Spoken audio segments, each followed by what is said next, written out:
श्री सद्गुरु महाराज की जय। महर्षि में ही सत्संग सुधा सागर से परम पूज्य आराध्य देव का प्रवचन। ईश्वर को जानने के लिए सत्संग है। प्यारे लोगों, आप लोग जानते ही होंगे कि संतों के संग का नाम सत्संग है। जिस समय में कोई संत होते हैं उनकी पहचान किन्हीं को होती है कि नहीं कहा नहीं जा सकता, किंतु जो बीत गए हैं, जो अभी नहीं हैं, उनके प्रति श्रद्धा लोगों में होती है। वे तो अब मिल नहीं सकते, किंतु उनकी वाणियाँ हैं। आजकल विद्वान लोग उनकी वाणियों को खोज खोज कर प्रकाशित करते हैं। हम लोगों के सत्संग में संतों की वाणी की ही मुख्यता है। हम लोगों की श्रद्धा ऐसी है कि संतों के वचनों को ही उनका दर्शन समझते हैं। चिट्ठी आधी मुलाकात है। संतों की वाणियाँ उनकी चिट्ठियाँ हैं। यदि संतों का पूरा दर्शन नहीं तो आधी मुलाकात ही क्या कम है। संतों की वाणी में असल बात ब्रह्म ज्ञान, ईश्वर दर्शन, आत्मज्ञान है। तीनों एक ही बात है। ईश्वर की प्राप्ति के यत्न और उनके स्वरूप को जानना चाहिए। उपनिषद में ईश्वर का प्रयोग ब्रह्म, आत्मा, परमात्मा कहकर किया गया है। आत्मा वह पदार्थ है जो अनादि अनंत है, उसी को परमात्मा कहते हैं। जैसे आकाश कहने से घटाकाश और महदाकाश दोनों का ज्ञान होता है, उसी तरह आत्मा कहने से परमात्मा और जीवात्मा दोनों का ज्ञान होता है। जो सर्वव्यापी, सर्वव्यापकता के परे है और जो पिंडस्थ है उनका भी ज्ञान होता है। जीवात्मा और परमात्मा का भेद करने में पिंडस्थ को जीवात्मा और सर्वव्यापक तथा सर्वव्यापकता के परे को परमात्मा कहते हैं। परमात्मा सर्वव्यापक है। उनके लिए कहा गया है कि वे मन से पकड़े नहीं जा सकते। मन जिनके सहारे है, मन की स्थिति नहीं रह सकती यदि उसके आधार परमात्मा ना हो। मन जिनको ग्रहण नहीं कर सकता, जिनसे मन ग्रहण होता है, वे परमात्मा हैं। संसार में दो तरह के पदार्थ हैं, एक व्यक्त और दूसरा अव्यक्त। इंद्रियों से जो ग्रहण हो वह व्यक्त है, और जो इंद्रियों के ग्रहण में नहीं है वह अव्यक्त है। उस अव्यक्त तत्व के लिए कहा गया है कि जिससे मन मनन किया हुआ कहा जाता है, उसको मन मनन नहीं कर सकता है, वह अव्यक्त है।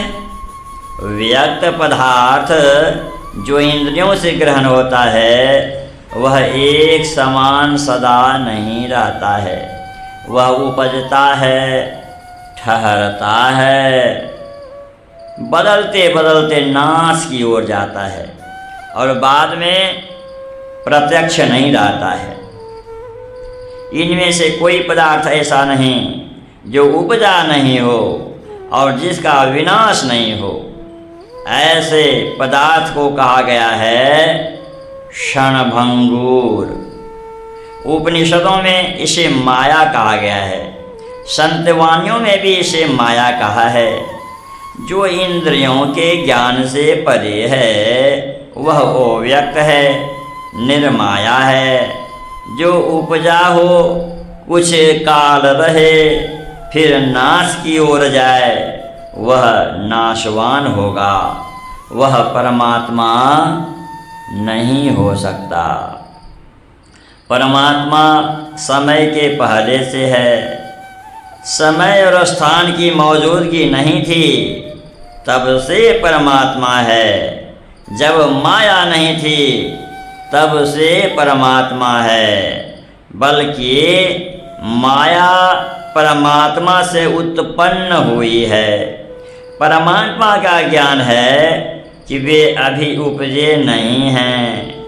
गुरु नानक देव के वचन में है, अलकापार अगम अगोचरे नातिषु काल न कर्मा जातीय जातीय जोनि संभव नातिषु भाव न भरमा साचे सचियाद विटहु पूर्वा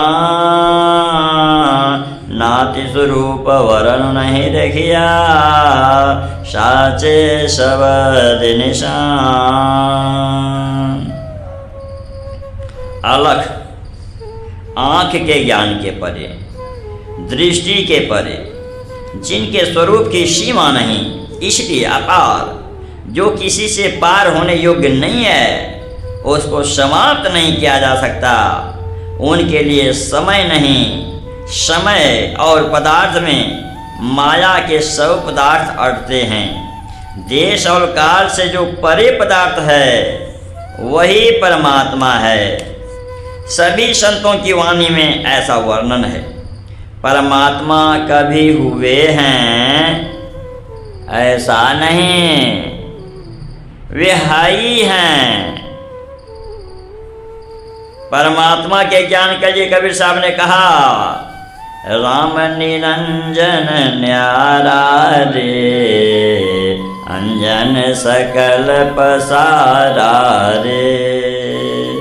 अंजन का अर्थ माया और निरंजन का अर्थ माया रहित।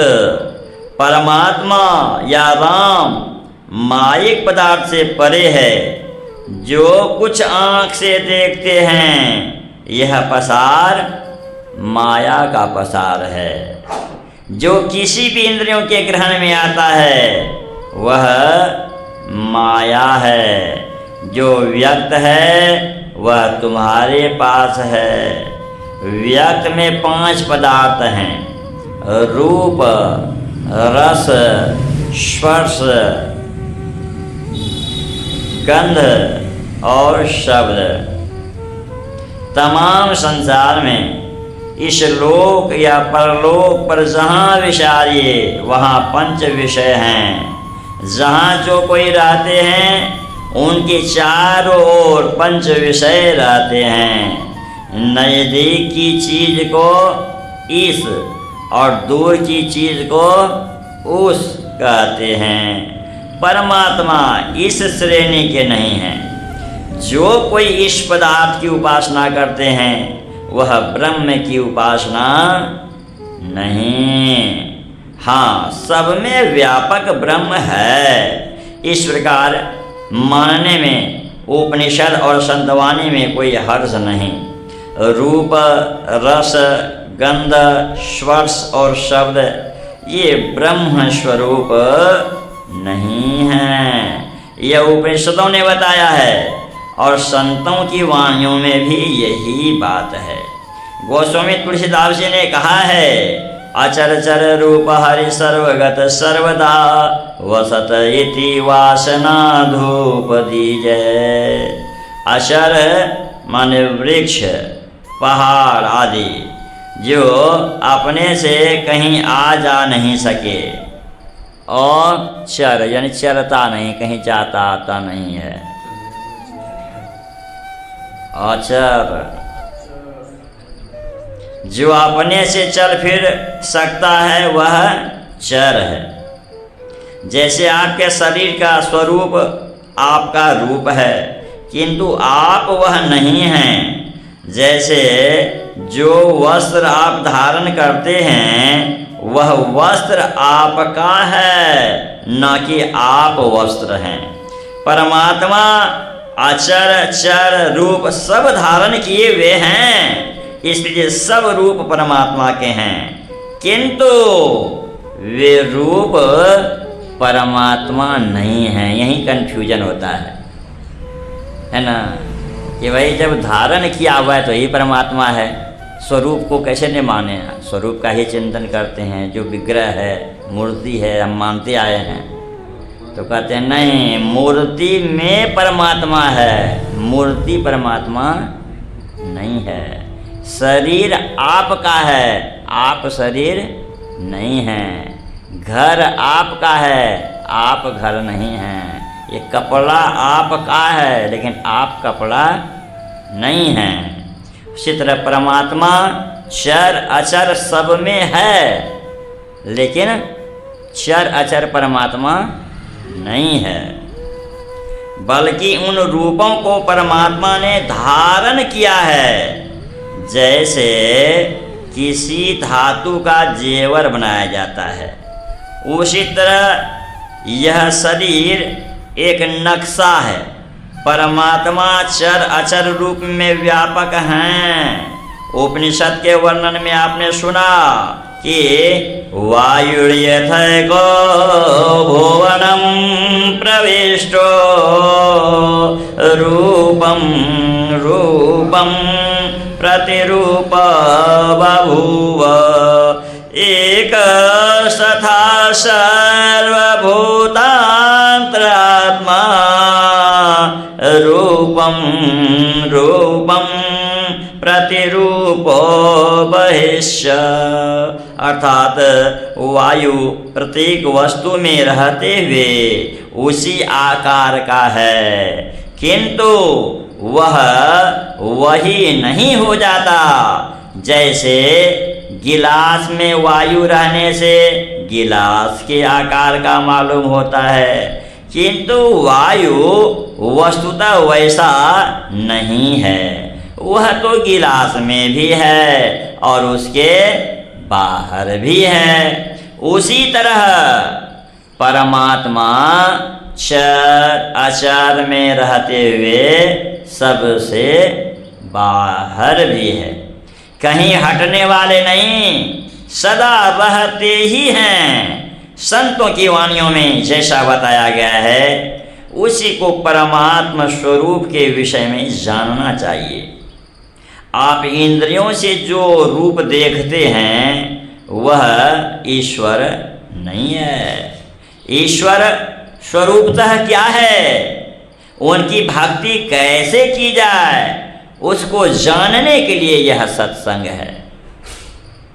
ईश्वर के लिए अभी के सत्संग में ज्ञान दिया गया कि ईश्वर कभी हुए नहीं, वे सदा से हैं ही। उनके होने का यदि कोई समय बतावे तो यह गलत है। परमात्मा इंद्रियों से ग्रहण होने योग्य नहीं, उनको आप अपने से ग्रहण करेंगे। शरीर और इंद्रियों में रहते हुए जो आप हैं, उस अकेले ज्ञान में जो आवे वे ही परमात्मा ईश्वर ब्रह्म हैं। उपनिषद में भी आया है कि ना विरतो दुःशयितान् न शांतो न समाहित न शान्तमानसो वापि प्रज्ञानेनैनमाप्नुयात्। कठोपनिषद अध्याय 1 वल्ली 2। अर्थात जो पाप कर्मों से बचा हुआ नहीं है वह ईश्वर को प्राप्त नहीं कर सकता। इसलिए सबको चाहिए कि पाप कर्मों से बचें। पाप कर्मों से बचने पर केवल ईश्वर ही नहीं मिलते, बल्कि पाप कर्मों से बचने वाले अपने अंदर में शांति से रहते हैं, संसार में पूज्य होते हैं, देवता के समान लोग उनकी वंदना करते हैं, वे स्वयं भी शांत रहते हैं और शांति स्वरूप परमात्मा को भी पाते हैं। उथल पुथल उसके अंदर नहीं होता। और उथल पुथल कब होता है? जब चंचलता बढ़ती है। स्थिरता में उथल पुथल समाप्त। दुष्चरित्र को इंद्रियों में आसक्ति रहती है, वह इंद्रियों में बंधा रहता है, इंद्रियों से ऊपर नहीं उठ सकता। ईश्वर को पाने का रास्ता कैसा है? इसके लिए उपनिषद में कहा है, शूरस्य धारा निशिता दुरत्या दुर्गम पथस्तत् कवयो वदन्ति। अर्थात वह रास्ता शूरे की धार के समान दुर्गम है। यदि रास्ता दुर्गम है और तीक्ष्ण है तो उस पर चलने वाला कट नहीं सकता। उस रास्ते पर चेतन सहित मन चलेगा। छुरे की धार की तरह तो है, लेकिन इस पर शरीर तो नहीं चलता। शरीर चलेगा और तब कटेगा, लेकिन उस पर चलता क्या है? तो मन सहित चेतन। तो चेतन कटने वाला है, इसलिए कटता नहीं है। किंतु संयम से रहो, पापों से बचो और संभल कर उस पर चलो। गुरु नानक देव ने कहा है, खन यहु तीखी बालौ नेकी ए तो मार्ग जाना। कितना हूँ सूक्ष्म और तेज रास्ता हो, तो मन और चेतन भी बहुत सूक्ष्म है। वह उस पर चलने से कटेगा नहीं। संयम से रहिए और उस सूक्ष्म मार्ग पर चलने के लिए जानिए। श्री सद्गुरु महाराज की जय। यह प्रवचन कटिहार जिला अंतर्गत ग्राम सोनैली में दिनांक 9/4/1955 ईस्वी को प्रातःकालीन सत्संग में हुआ था। जय गुरु महाराज।